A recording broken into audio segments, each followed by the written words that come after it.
If you are one of those people who don't like posting your own photos on social media, where you don't even put a My Day on your Instagram or Facebook, or just post an update or write notes, you know exactly what I'm talking about. You're the ghost on the friend list. You see everything, but no one sees you. People probably tell you that you're being weird or a killjoy. They say you're antisocial or that you're hiding something from the world. It's like there is this unwritten rule now. If you didn't post it, it didn't happen. But I want to tell you something. You aren't hiding. You're actually doing something that most people today find almost impossible. You're living a life that doesn't need an audience to feel real. For me, this wasn't just about being shy. It was about choosing where I want to spend my energy. While everyone else is busy performing, I decided to just live mine. But if I'm being completely honest with you, it wasn't always a deep choice. Sometimes it was just about pain. I want to share my own story because I think a lot of you will relate to this more than any psychology book. I don't post because, for a long time, I didn't like what I saw in the mirror. Growing up, I was bullied because I was thin.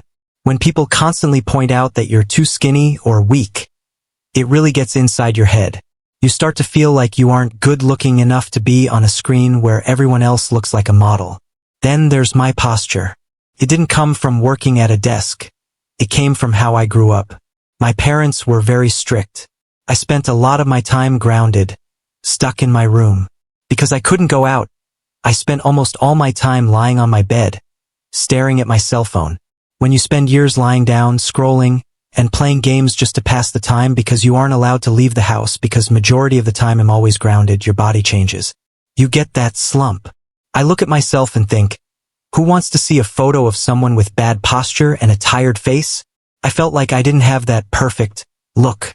So I chose to stay invisible. I built a wall to protect myself from more judgment. It was easier to be a ghost than to be a target.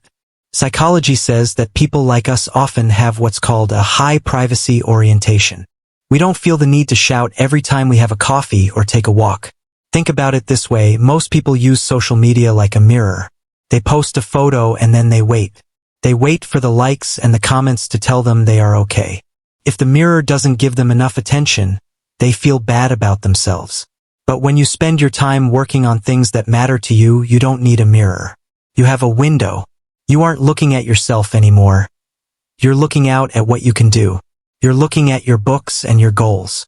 You don't need a stranger to tell you that you are good looking to know that you are doing your best. Your value isn't in how you look in a selfie. It's in the person you are becoming when the camera is off. There is a theory called social comparison. It means we can't help but measure ourselves against other people. Social media turned this into a hamster wheel that never stops spinning. You see someone's perfect life, and suddenly, your own life feels small. But when you stop posting, and you stop caring about the mighty updates, you break the wheel. You realize that you don't have to be better than anyone else on your feed. You just have to be better than you were yesterday. I've realized that I don't need to fix my posture just to take a fake photo for Instagram. I need to keep doing the things that make me proud of myself when I'm alone. The healthiest people aren't the ones with the most followers.